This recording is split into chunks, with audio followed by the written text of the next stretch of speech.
上菜。China's national engineers developed the DeepSeek AI model that surprised the world this week.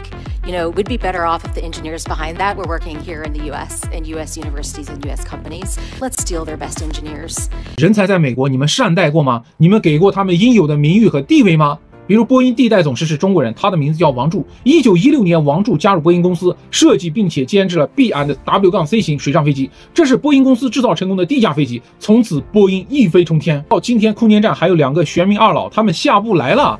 波音现在各种问题频发，就是你们没有用最优秀的中国人，而是用了比白人稍微好那么一点点，但是依然非常糟糕的印度人。波音的没落就是缺了中国人的智商，所以他们一事无成。还有二战时期的这个奥本海默计划，就是为了研制原子弹，集中了全世界最优秀的科学家在美国，被戏称为诺贝尔奖集中营，遍地都是诺贝尔奖获得者。就这你们也造不出原子弹，最后还是请了中国人吴健雄女士出山。说一个插曲啊，当年美国社会男尊女卑，女人是禁止进实验室的。吴健雄求学期间还是托了关系，开了介绍信，才享有了和男人一样的权利，可以进实验室做实验。后来吴健雄加入了曼哈顿计划以后，彻底解决了链式反应无法继续的难题，这让这个烂尾楼焕发了生机，从而改写了整个二战的历史。毫不夸张地说，吴健雄就是曼哈顿计划的第一功臣，可以说没有吴健雄就没有第一颗原子弹。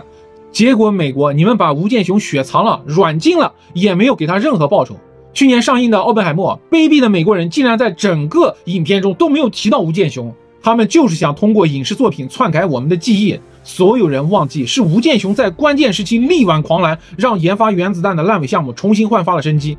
吴健雄他是中国人，所以他只能突破科技难题，绝对不能分头盖过美国人。还有当年美国阿波罗登月，当年计算机只有 4K 的运存啊，简直难以想象他是怎么做到的。而这套计算机就是中国人王安的公司发明创造的。在微软以前，计算机属于中国人的时代。1946年，人类历史上诞生了第一台计算机。这一台计算机6个先驱一直冠名的是外国人。几十年以后，因为朱传举的贡献是最大的，因为他创新的把二进制和半导体材料的特性建立了联系，产生了一系列逻辑关系，就是我们现在知道的语飞门，就是 CPU 里面的逻辑关系。只有这一个前提被解决了，计算机才可以诞生。美国想雪藏他的功劳，把他的功劳给香农啊，给冯诺依曼啊这些人，这就是美国人对待中国人的态度。关键的科技突破都让中国人来做，功劳簿上永远不写中国人。如果不是朱传举在计算机领域的贡献过于巨大，几十年以后纸包不住火，才让这个尘封在历史中的骗局被世人所知。人类历史上计算机的发明以及后来的发展壮大，都是依靠中国人。在王安的时代，微软只是一个小卡拉米，还在襁褓之中，微软只能仰望王安的公司。王安才是那个时代计算机领域的领军人物，是灵魂人物，是领袖人物。王安做了阿波罗登月计划的计算机，不代表我承认阿波罗登月是真的。这个项目在设立之初，美国人是真的打算实实在在的载人登月的。到后面他登不上去了，牛皮吹得太大了，那就有了好莱坞的备选方案，好莱坞登月。如果登上去了，那么皆大欢喜；如果上不去了，就好莱坞登月，能上也要上，不能上也要上。历史就是这样一点点被篡改的，而这些仅仅是我们知道的美国篡改历史失败的案例。但是现实中又有多少发生的这种历史，我们不知道。我们经常看到一个90多岁的犹太人拿着诺贝尔奖，而他身边所有给他服务的全是一帮华人，年轻的华人。这些华人提供了一切脑力劳动，但是他们不配有名字。包括美国的洲际导弹民兵系列也是华人研发的呀，为什么几十年过去了，美国的洲际导弹毫无寸进？你们考虑过没有？你们有没有给予这些华人应有的尊敬和尊严以及自由？要挟永远不会让美国伟大，自由开放民主才能让美国再次伟大。今天芯片美国人制裁中国人，你们可曾想过美国的半导体公司技术骨干几乎都是华人啊？他们只能从事技术，不能从事管理岗位，管理岗位宁可给印度人，也绝对不会给中国人。人工智能领域顶级大佬都是华人。举个例子，比如像何凯明，他的论文是21世纪计算机领域引用数量最多的论文，达到了15万次。何凯明2015年发表的论文 ResNet提出了残差学习框架，解决了深层网络训练中的梯度消失和爆炸问题，首次训练了超过1000层的神经网络，在 ImageNet 等数据集上取得突破性性能，成为计算机视觉领域的基石模型。他发表过很多引用量破几万次的论文，这些都是今天人工智能的奠基之作。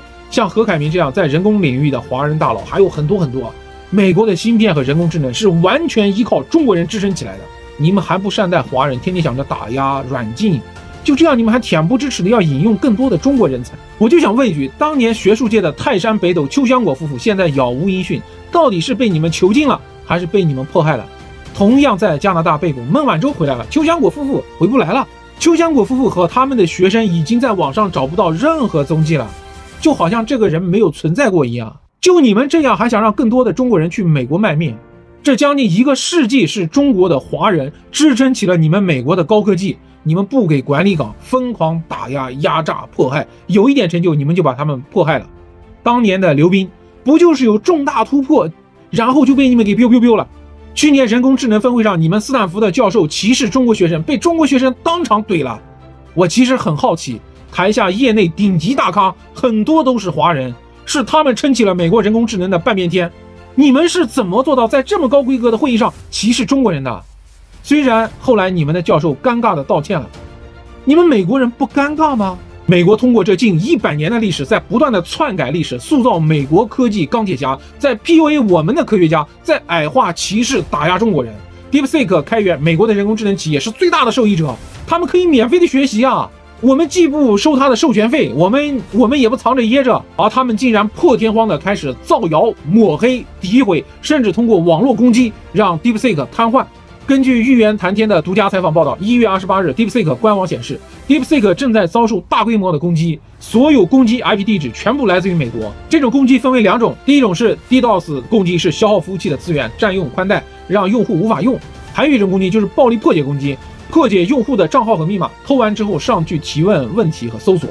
现在 DeepSeek 已经开始全面反击，360周鸿祎也表示会尽全力进行网络安全支援。DeepSeek 的做法无疑是活雷锋啊，对整个世界的人工智能都有非常大的贡献啊！你美国人占了便宜，你还要置之于死地啊？其核心的原因就是不能让中国掌握高科技，立场比什么都重要。人工智能必须美国领先中国，任何人类之光必须是美国人，任何科技钢铁侠必须是美国人。如果有中国达到了，美国只需要做一件事情，就是毁了它。